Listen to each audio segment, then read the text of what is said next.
उम्र से कम के बच्चों को स्मार्टफोन न दें।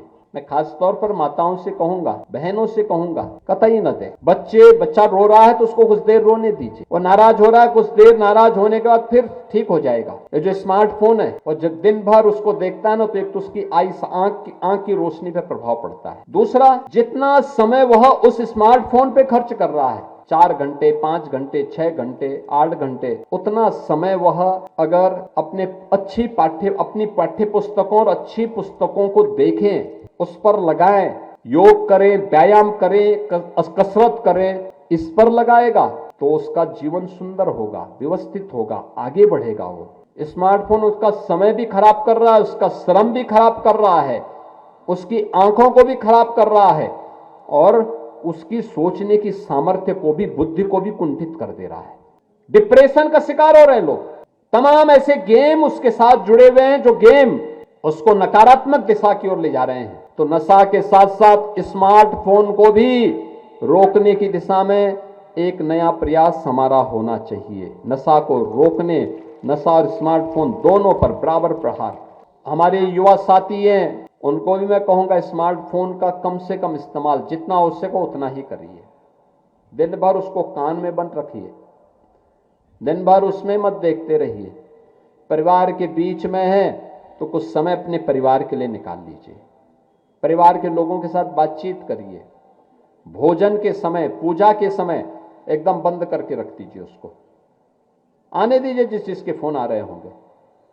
जब पूजा से मुक्त हो, भोजन करने के बाद मुक्त हो, उस समय फिर बात करके उसको कॉल बैक कर दीजिए। अब तो इनकमिंग आउटगोइंग को दोनों कॉल अब तो मुक्त ही है, तो फिर उसमें कौन ऐसी बात होने जा रही है।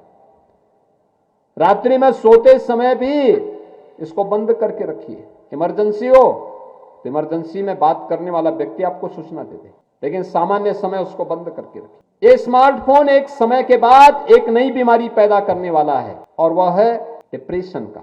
एक बड़ी लंबी संख्या इसका शिकार होने जा रही है। इसके कारण आत्महत्याओं की प्रवृत्ति बढ़ी है, छोटी छोटी बातों में। अरे जीवन में सफलता और असफलता एक दूसरे के पूरक होते हैं। हमेशा सफलता ही मिले यह आवश्यक नहीं। याद रखना, व्यक्ति को अगर सफलता मिली है तो उसको विफलता के लिए भी तैयार रहना चाहिए, और अगर विफलता मिली है तो उस विफलता के कारण को ढूंढना और उस विफलता को अगली बार सफलता में बदलना, यही जीवन है। जीवन में सदैव सफलता नहीं मिलती है, कभी सफल होते हैं, कभी विफल होते हैं, और तब जीवन चलता है तो उसमें मजा भी आता है, अच्छा लगता है, सफलता की कीमत का एहसास होता है।